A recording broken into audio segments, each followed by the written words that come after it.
Dans ce chapitre, nous allons aborder la notion de solution et de concentration massique. Commençons par quelques rappels de vocabulaire. Lorsqu'une ou plusieurs espèces chimiques, qu'elles soient solides, liquides ou gazeuses, se dissolvent dans un liquide, on obtient un mélange que l'on appelle une solution. Ces espèces chimiques dissoutes sont appelées les solutés, et le liquide dans lequel on les aura dissous est appelé le solvant. Si ce solvant est de l'eau, le mélange obtenu est appelé une solution aqueuse. La concentration massique, que l'on note Cm, d'une solution en espèce chimique dissoute, correspond à la masse de cette espèce chimique que l'on aura dissous par litre de solution. Cela nous donne la relation Cm, c'est-à-dire concentration massique, égale M sur V sol, où M est la masse de soluté exprimée en grammes, V sol, le volume total de la solution exprimé en litres. La concentration massique, quant à elle, sera exprimée en grammes par litre. Attention à ne pas confondre la masse volumique, ρ, et la concentration massique, Cm. Elles peuvent s'exprimer dans la même unité, mais ont des significations différentes. En effet, la masse volumique correspond au rapport de la masse de solution divisé par le volume de cette même solution, alors que la concentration massique, quant à elle, correspond au rapport de la masse du soluté divisé par le volume de la solution. Lorsque le solvant aura dissous sa quantité maximale d'espèces chimiques possibles, la solution sera appelée solution saturée. Il reste en général un peu de soluté solide au fond du récipient. Une autre remarque concernant les indications que l'on peut trouver sur les emballages de certains produits pharmaceutiques. Leur composition peut être donnée en pourcentage massique. Expliquons ce qu'est un pourcentage massique, en prenant l'exemple du sérum physiologique sur lequel on peut lire 0,90% en chlorure de sodium.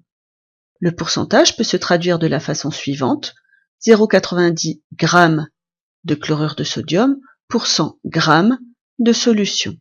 En effet, cela signifie qu'une masse de 100 g de solution contient 0,90 g de chlorure de sodium.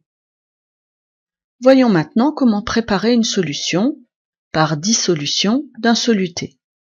Si l'on souhaite préparer un volume V sol de solution de concentration massique Cm en y dissolvant une espèce chimique, il faut connaître la masse de cette espèce chimique à dissoudre.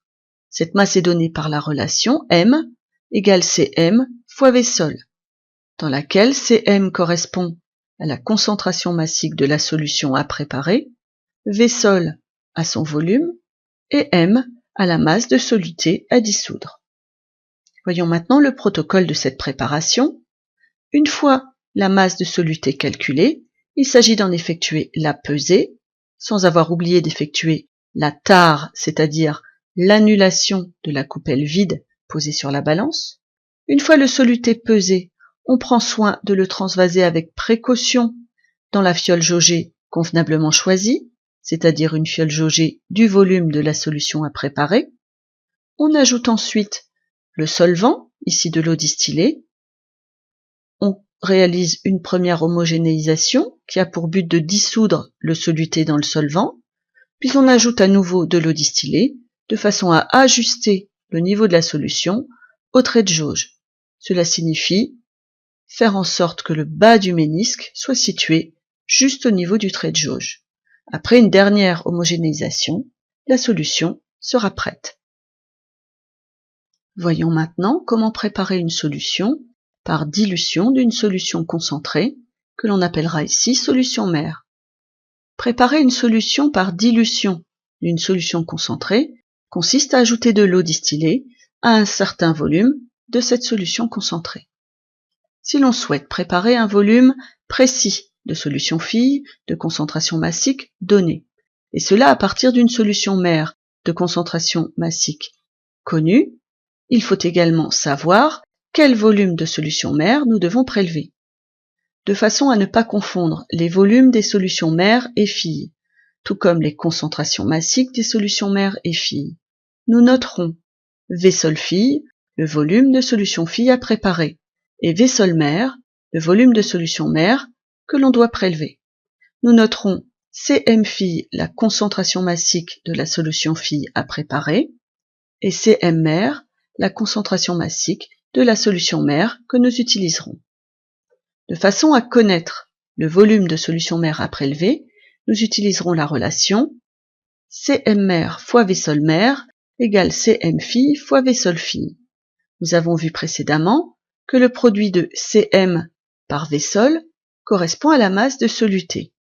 En effet, la masse de soluté contenue dans le prélèvement de solution mère est bien égale à la masse de soluté que l'on retrouvera dans la solution phi, d'où l'égalité des produits Cm mère fois V sol mère égale à Cm phi fois V sol phi. Cette formule nous permet d'obtenir l'expression littérale du volume de solution mère à prélever, V sol mère égale Cm phi fois V sol phi divisé par Cm mère. Dans cette expression, les concentrations massiques des solutions phi et mère seront exprimées dans la même unité en grammes par litre, et les volumes des solutions phi et mère seront exprimés en litres.